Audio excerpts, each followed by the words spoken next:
Xavf qayerga yashiringanini hech kim bilmaydi. Qahramon har doim o'z xalqini qutqaradi.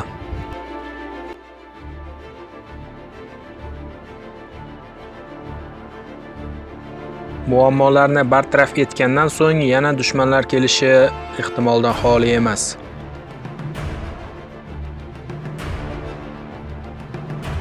G'alabadan oldin qiyinchilik har doim bo'lishi tabiiy hol.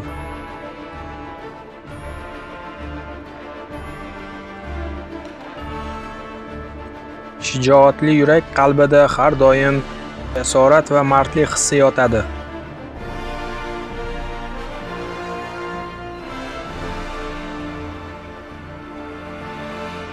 Shuningdek, Jekning yuragida ham xalqini asrab qolish uchun mana shu tuyg'ular hukmrondir.